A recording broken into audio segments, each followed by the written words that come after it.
Hello, friends. Welcome to the special episode of Heritage Connect. I'm your host today, Yogesh Nagvenkar here. Let us go back and ride back in the history and heritage of Goa. What is it that comes to your mind when you hear the name Goa? Of course, the first thing that will be coming to your mind is the pristine beaches, the food, the restaurants, the eating places, and the Indo-Portuguese fusion of Goa. But Goa is much more than that. And at Heritage Connect, we will try to connect you towards the real Goa and the real heritage of Goa. The story of Goa goes back, way back, as per the Hindu mythology, when Lord Parshuram shot an arrow from the Western Ghats, and the arrow fell here, and it is said that the sea receded back and the land was created, and as we know, the pristine land with natural heritage and the beautiful environment. Before the Portuguese arrived in Goa, this land was ruled by the Cholas, Shilaharas, Bhojas, the Vijayanagar Empire, Kadamba Empire, and then the Adil Shahi Empire. And the influence is still seen through the heritage buildings which are still been there today. And also the cultural dynamics of Goa also speaks largely about it.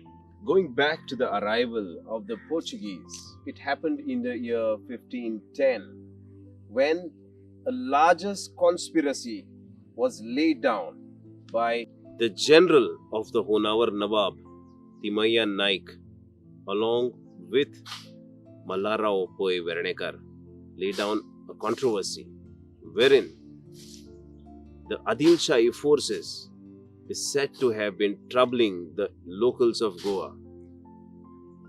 They approached the Portuguese general Afonso de Albuquerque, who had stationed at that point of time at Anjadiv Island.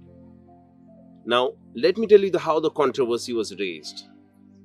Portuguese ruled a certain part of Kerala at that point of time, and the Nayars had waged a solid war with the Portuguese, and that is a point of time wherein the Nayars drove away the Portuguese from their land, and the Portuguese were almost on the verge of going back to Portugal. This controversy of Goa created an opportunity for the Portuguese through Afonso de Albuquerque, who waged the first war with the Adil Shahi and defeated them in Tiswadi.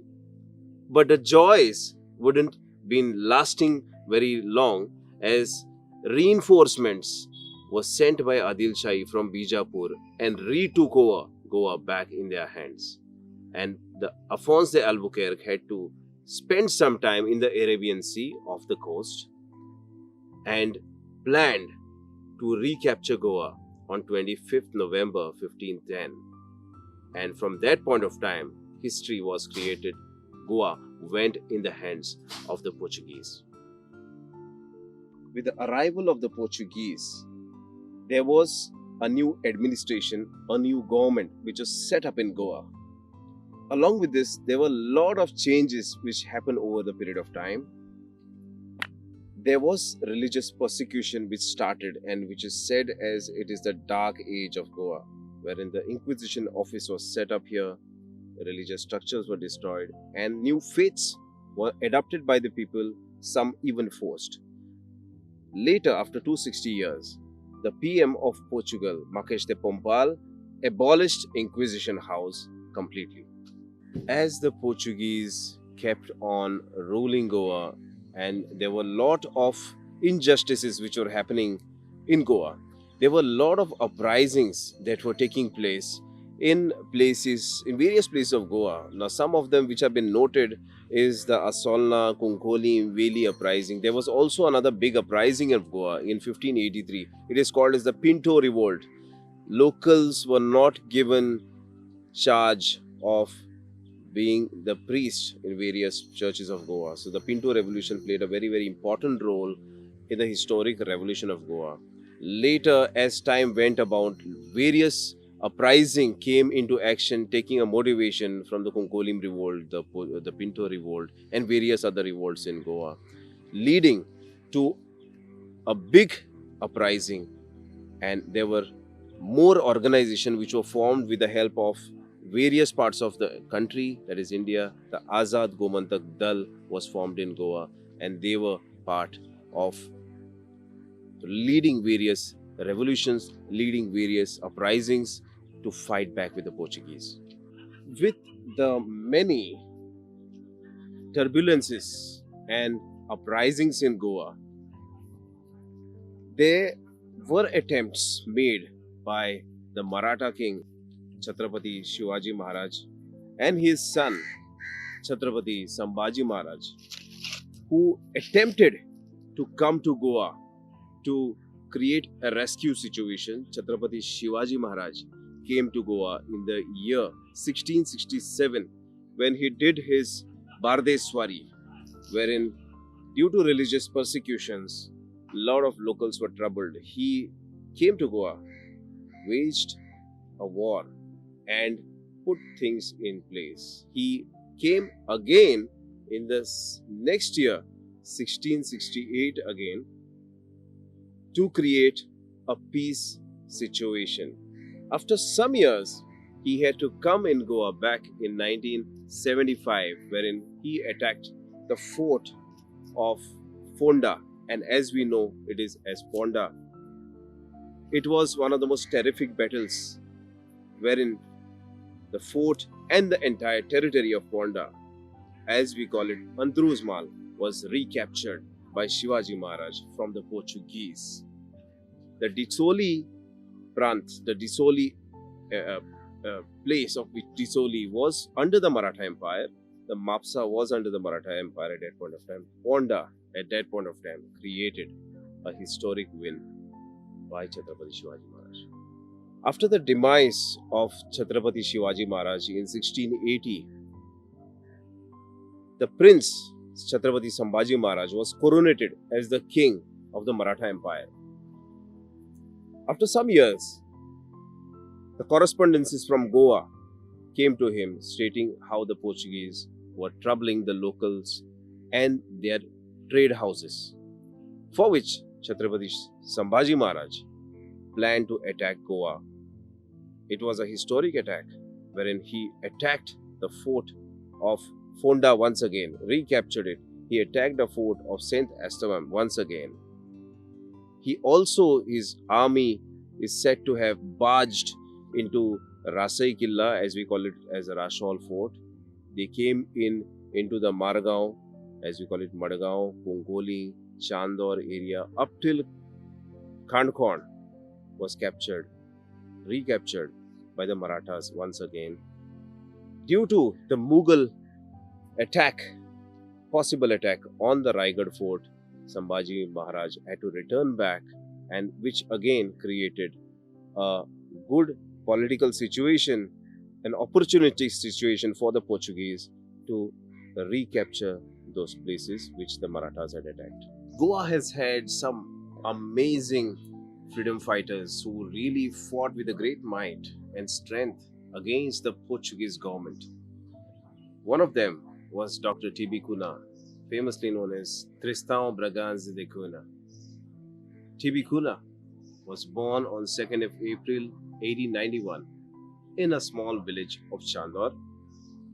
He completed his school and education, went to Paris for his higher educations, came back to Goa, and thought of devoting his life for the freedom struggle of Goa. He is also known as the father of Goan nationalism. He was the person who founded the Goa Congress Committee in Goa. He was the person who took part in various agitations in Goa along with other freedom fighters. Some of the famous controversial freedom struggles that he got engaged was in 1946 in Margao, wherein there was a huge uproar. Ram Manohar Lohia had come to Goa along with his friend, Mr. Furtado. He came to Margao and there was a large gathering in Loya Maidan, as we call it today, in Margao. TB Kuna was arrested that day and he was put in a damp cell. It's called as a dark cell in Fort Aguada. Later on, he was sent on an exile to Mumbai, as it was called Bombay in those days. And due to a regular uprising, regular fights against the Portuguese system, he was then sent to Portugal in a jail. When he came back from Portugal, he once again started another freedom struggle, and it went on, and he died due to a poor health condition. He did not make any money from his freedom struggle. He died as a pauper, and he's been known pan India today.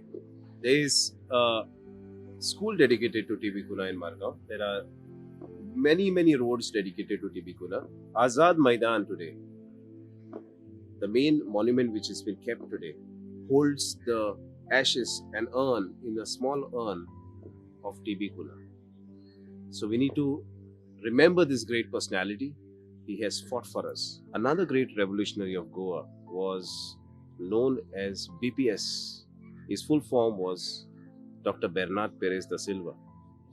BPS, or as Bernard Perez da Silva, was born on 15th of October 1775 in a small village of Neura.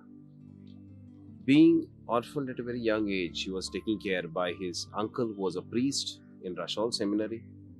He completed his medical studies, became a doctor, and while on his practice as a doctor in the military hospital, he saw that the locals were not done justice. They were not allowed to get admitted in the local hospital.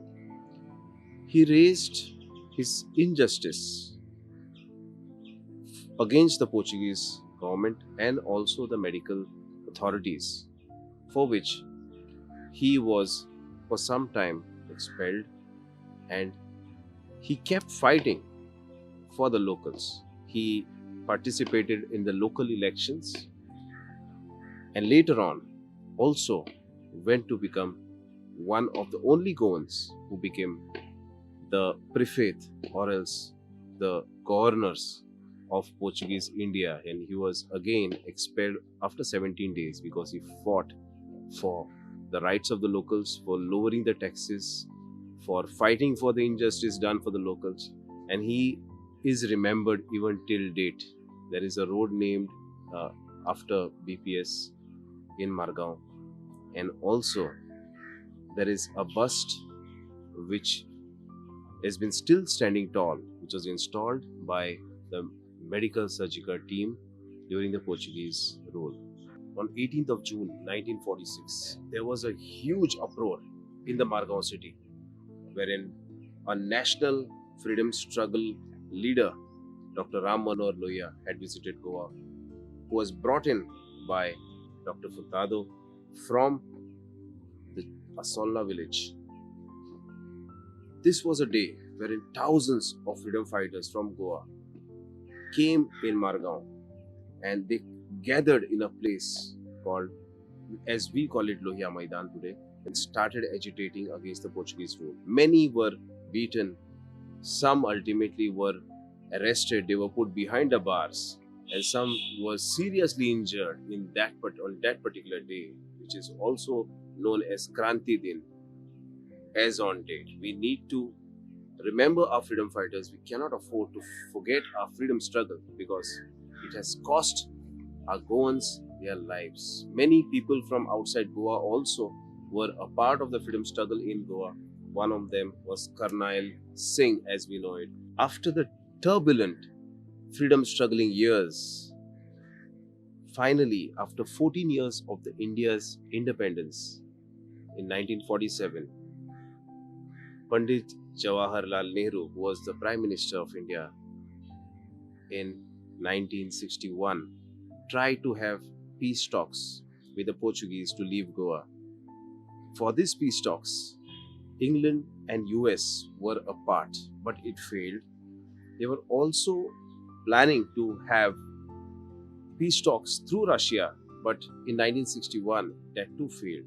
So on 18th of December 1961, Pandit Jawaharlal Nehru had already planned Operation Vijay to liberate Goa from the clutches of Portuguese government. Operation Vijay was launched. The Indian army barged into the borders of Goa, chanting Jai Hind, Jai Hind. And to the bad luck of Portuguese, they had less soldiers and also less armory to fight the Indian troops who were already prepared and already strong-headed to destroy the Portuguese to their feet. Due to which, Vassal Silva, who was the Governor General of the Portuguese India, surrendered and gave back Goa to India once again. So 19 December 1961 was a historic day for Goa and Goans at large. And that is what freedom really was welcomed by the locals. Today we are celebrating the 61st Liberation Day of Goa. And through these times, we have seen a lot of modernizations in Goa. Education has reached up to the masses. We have had industrializations. And we are a growing state. Future of Goa will be great, and we will be keeping connected with you through Heritage Connect. We'll be launching new videos, so stay tuned and do subscribe to our channels and do comment in our comment section. Thank you very much.